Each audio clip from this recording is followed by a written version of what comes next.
Oh hey, if you like watching HGTV, you're gonna love looking at properties. As you start looking for properties, you're gonna get a real good handle on what you get for your money. Getting out in the field, going to open houses, checking out these properties is really the only way to see how far your dollar is gonna go. Here's a quick tip for you. When you're actually starting the home search process, you might not even know what you're actually looking for. Don't worry, I'm with you. When I bought my first house, I had no clue where to start either. Now, during the home buying process, you'll naturally automatically figure out really what's most important to you and your family in the home search. But what I want to do is just illustrate a couple key points here and help you really understand what not to do.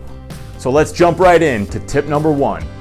Don't fall in love with a house. Buying a house is first and foremost an investment. And my suggestion to you is let's keep it that way. Tip two, losing control, maybe even your mind.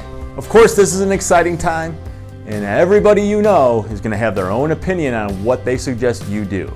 The key takeaway here is this is your decision. So if you feel overwhelmed, you feel like you're losing control, take a step back, take a deep breath, just decompress a little bit so that you can stay focused on making an educated decision. Number three, you gotta make concrete decisions. Being indecisive can be one of the main reasons that you lose out on a house. If you're not ready to make decisions, you shouldn't be out looking at properties.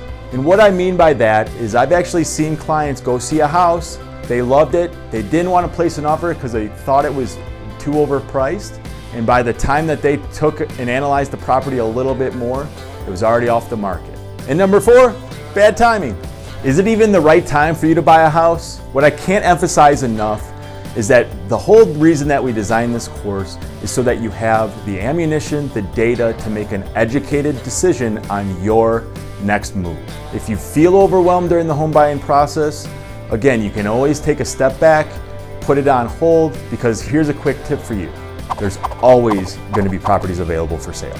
So here, key takeaway, end of the lesson, just don't fall victim to any of those 4 quick tips that we have for you. Go ahead, close this lesson out, and we'll see you on the other side.